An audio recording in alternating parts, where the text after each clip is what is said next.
नमस्कार, मी धनश्री किचन मध्ये तुमच्या सर्वांचं खूप खूप खूप स्वागत आहे। आज आपण आहे ना लेमन कोरिएंडर मशरूम राईस बनवणार आहोत। तर त्यासाठी इथे मी ना मशरूम घेतलेले आहे। इथे एक अर्धा किलो आहे ते मशरूम। इथे 2 कप बासमती राईस घेतलेला आहे। त्याला मी अर्धा तास झाला भिजत घातलेला होता। इथे मी ना पाणी ठेवले उकळायला। आता सर्वात प्रथम आपण ह्याच्यामध्ये ना तमालपत्र टाकणार आहोत। एक दालचिनीचा तुकडा आहे, एक मोठी वेलची आहे आणि एक बारीक वेलची आहे। बारीक वेलची म्हणजे हिरवी वेलची असते ना ती जरा अशी ना फोडून टाकायची। आणि ह्याच्यातच आपण ना एक लिंबू पिळून घेऊया। लिंबाच्या आतल्या बिया काढायच्या आहेत। पूर्ण अर्धा लिंबू मी पिळलाय ना। थोडं आपण तूप टाकणार आहोत। तांदूळ आहे ना आधी 2-3 पाण्यात ना स्वच्छ धुतलेला होता आणि नंतर हे पाणी टाकून अर्धा तास ठेवलेला आहे। आता हे पाणी पण आपण काढून टाकूया। पाण्याला उकळी आली ना की आपण तांदूळ टाकून घेऊया। पाण्याला छान उकळी आली, आपण आता तांदूळ टाकून घेऊया। आता हा तांदूळ आहे ना एक 70% आपण बॉईल करून घेणार आहोत। तांदूळ आपला होतोय तोपर्यंत इथे ना मी एक कढई ठेवलेली आहे। याच्यामध्ये थोडं तूप टाकून घ्यायचंय। मशरूम आहे ना फ्राय करून घेऊया। आणि इथे हिरवी मिरची घेतलेली आहे।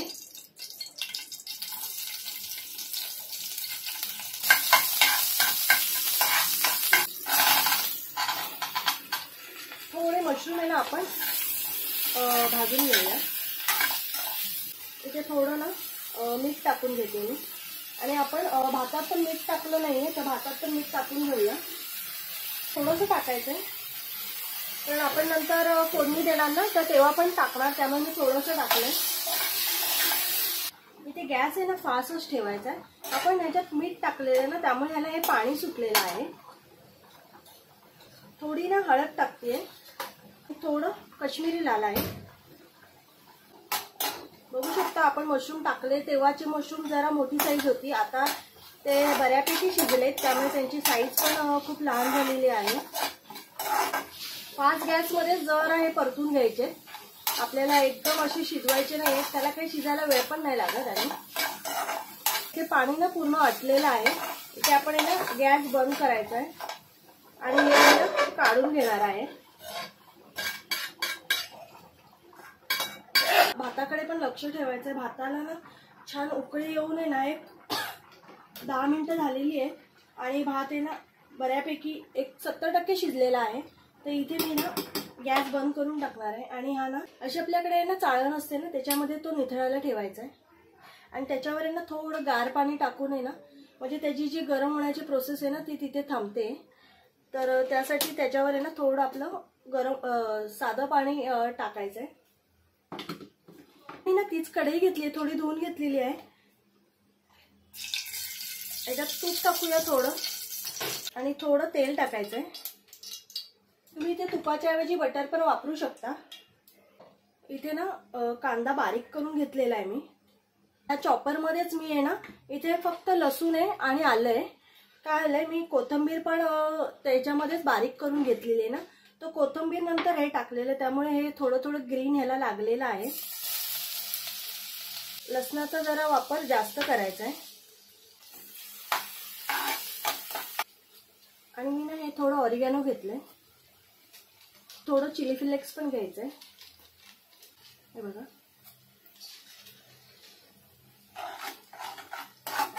गरम करून घ्यायचंय। लसणाचा ना असा स्मेल असं छान आला पाहिजे। आता इथे आपण आहे ना कांदा टाकून घेऊया। मी 2 मोठे कांदे घेतलेले। कांदा पण आहे ना छान लाल करून घ्यायचा आहे। कोथिंबीरची थोडी देठ आहे ती मी बारीक केलेली आहे, ती मी टाकते। आणि इथे कोथिंबीर जास्त प्रमाणात घेतली आणि पुदिना थोडा घेतला, हे मी दोन्ही एकत्र बारीक केलेलं आहे। आता आपण हे पण टाकून घेऊया। कोथिंबीर जरा जास्त टाकायची आहे कारण आपण लेमन कोरिएंडर मशरूम करतोय, राईस करतोय, त्याच्यामुळे कोथिंबीरचा वापर जरा जास्त करायचा आहे।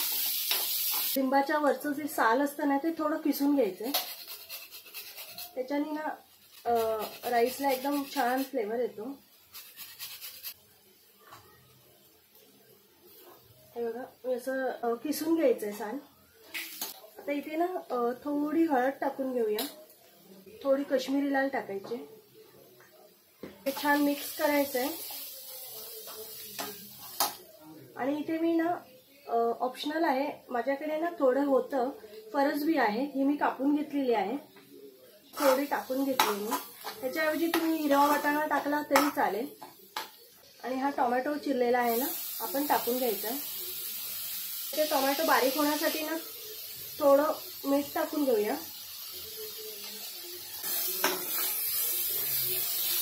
टोमॅटोला छान मिक्स करून घेऊया। जर खाली लागत असेल ना तर थोडं पाणी टाकलं तरी चालेल, मी या भांड्यातच घेतलंय पाणी। झाकण ठेवून पण आपण टोमॅटो शिजवून घेऊया।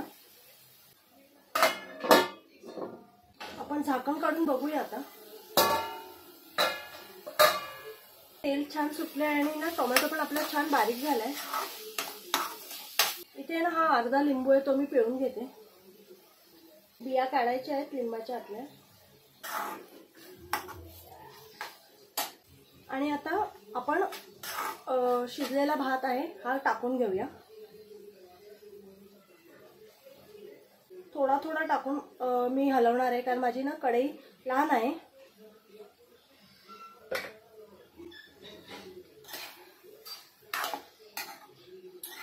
तो मसाला ना सगळ्या भाताला ना असा लागला पाहिजे। आता आपण हा उरलेला पण टाकू, हे पण हलवून घ्यायचं आहे छान। आणि आता हे मशरूम आहेत ना हे पण टाकून घेऊया। भात आहे ना छान हलवून घ्यायचा आहे। मी भात छान शिजवून घेतलाय।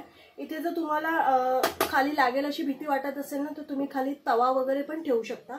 आपण आहे ना 75% भात शिजवून घेतलेला। आता आपण बाकीचे 25% भात आहे ना असा वाफवून घेणार आहोत, किंवा मग थोडं पाण्याचा असा शितोडा मारायचा की मग भात तो पूर्ण असा छान शिजेल। आणि गॅस कमी करायचा आहे आणि तो वाफवून द्यायचा आहे।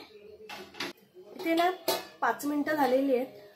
काय करायचंय, भात आहे ना एक 5 मिनिटं झाली ना की हलवून घ्यायचं आहे, नाहीतर ना खाली लागू वगैरे पण शकतो ना।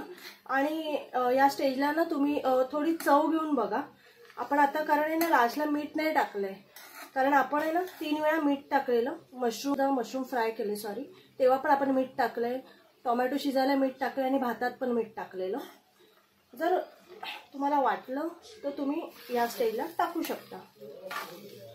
भात बघू शकता एकदम छान आहे ना मोकळा झालाय, पण त्याला आपण आहे ना अजून एक थोडं 5 ते 7 मिनिटं ठेवून घेणार आहोत।